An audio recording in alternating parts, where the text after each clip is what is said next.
There's a right and a wrong way to wrap your wires. The first way was wrong, this way is right. Oh hi, I didn't see you there. Just the handyman sitting in his tool trailer. But is it still a tool trailer? Those of you who watched the latest video on Too Much Handyman know what's going on in here. I'll be putting some clips up of the full deconstruction and repair process. This is a 6x12 V-nose.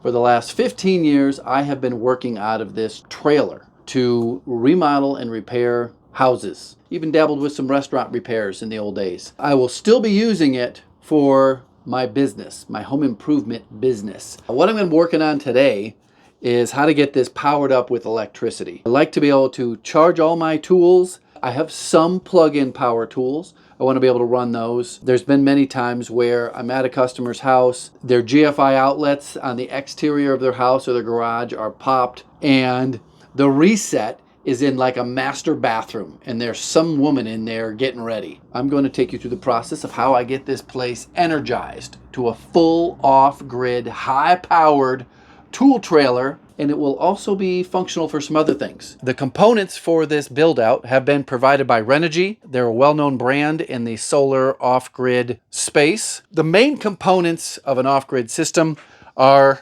your battery, your solar panel, your power inverter, and a solar charge controller. This one here happens to be 60 amps. This is a smart battery, and we'll get into how that works and what it means.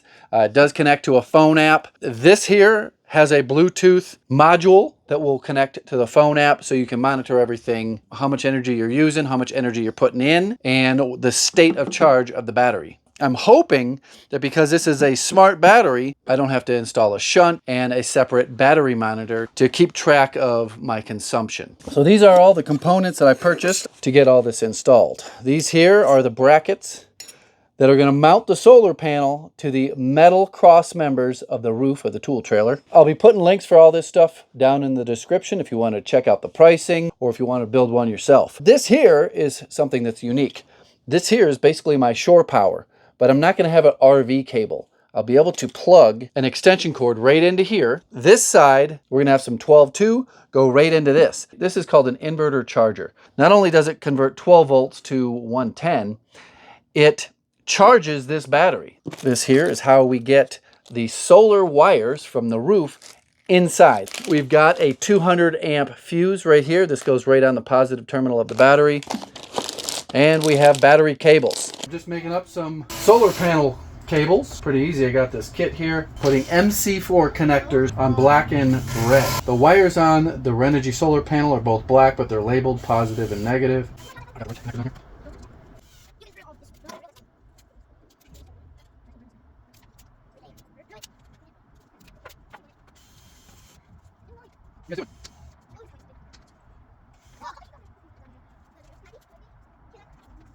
There you go. Real quick and easy. I'll leave a link for this kit in the description below. Some brackets line up with the existing holes, some brackets don't. So I've got to drill holes in the frame so that I can get the most amount of brackets into the steel framing.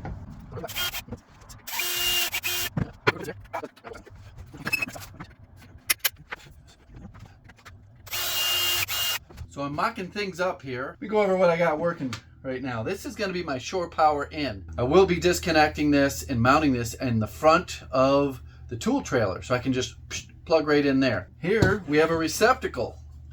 This is going to be up in the front of the tool trailer. You can plug anything you want in there, and I can expand off of this and add more outlets. I can put a power strip in if I want. Here are the battery cables.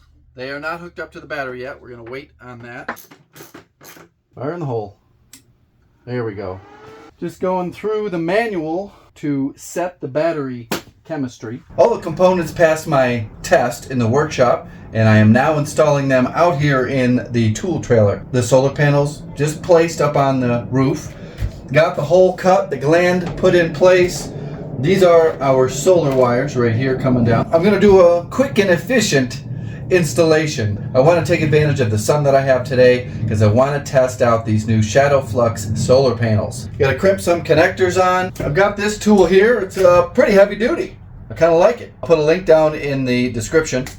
You can crimp multiple different sizes. Down to making the very last few connections. I'm going to hook the battery up before I plug in the solar panels. The battery's hooked up, showing 13.2 volts. And now I'm going to hook the solar panel wires up.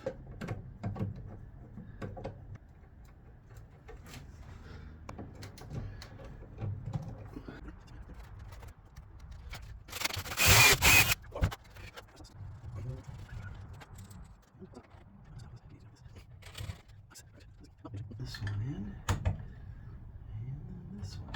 Look at that.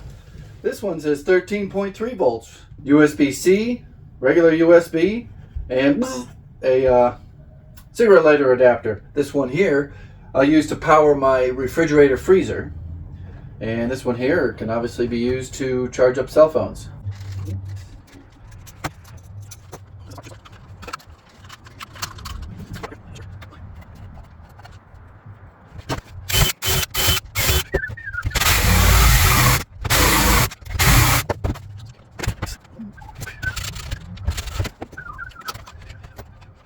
There's a right and a wrong way to wrap your wires. The first way was wrong, this way is right.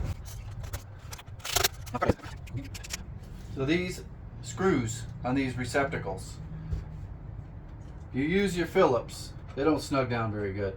You get a good flathead, you get a nice, another quarter to eighth turn on them. So let's just jump right into it and fire this bad boy up. We are up on top of the tool trailer. This is the Renogy Shadow Flux 200 watt solar panel. We have a little bit of haze, but I see some blue sky coming. We'll get a couple different readings on solar input. That's where the solar wires go in. They're connected to the panel here. I'll just stuff these underneath. I'll get this tidied up a little bit more later. As I demonstrated in the workshop, you can power a lot of power tools off of this. Most of us are using battery operated power tools. I've got two different chargers plugged in here.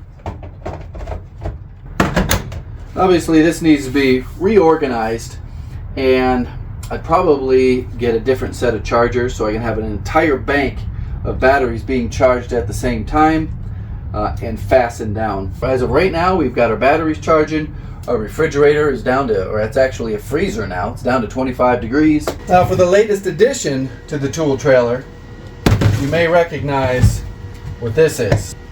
Everybody who is self-employed or works remotely has one of these, or a version of one of these. This is a Starlink Mini. Pop this up on top of your tool trailer, you got internet anywhere you go. Starlink's all set up. It's amazing how fast you just pop that up on the ceiling, turn on your laptop or your phone, and you have high-speed internet. You got the laptop charging and powered on. We're charging two batteries, and I turned my freezer down, and so we're sucking in some juice here. There is a port here for a Bluetooth module. It's called the BT2 that goes with this specific charge controller. I'm going to switch over to the Renogy app and show you what's going on. So we're inside the app, the Renogy app. And right down here you can see battery charging watts, 158. It's been holding steady right at 158 to 160 in direct sunlight. I'm going to go up and throw some shade on the panels, see what it's bringing in with some shade. So I've got my tripod up here and I've got some shade introduced into the solar panel. Now with that shade we only had a reduction of 8 watts. Look at that, 151.89. I'm going to add a little bit more shade and see what happens. So at this stage, I've got a lot of shade introduced all the way across in multiple areas. Well, this is still a lot of watts coming in for being that much in the shade. 135.7. I'm back to full sunshine, no shade at all. Let's check how much we're bringing in. Then we're back to full sun, bringing in 158.27. The way that I access the charge controller through the phone is with this Bluetooth module here. It's called the BT2. Comes with a long wire, so you can have all this stuff tucked away somewhere else and just have this exposed so that you can get reception to your phone via the Bluetooth. What should I do with this tool trailer? I need to have it mostly open. These cabinets here are all I really intend to keep in here. I've got a workshop separate from my house and separate from my garage. It's a basically 3-car garage that is strictly for housing tools. That keeps them safe and secure. It is quite the pain in the butt not to have every tool I need or every tool I own with me at all times like I used to. How do you guys carry your tools? Do you load them in from your garage or your workshop into a van or your truck or your trailer at the beginning of every week, at the beginning of a project? Do you use the pack out systems? Do you have different bins?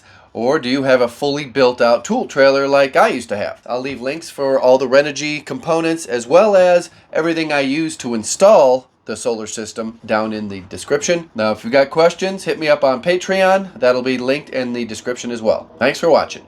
Goodbye.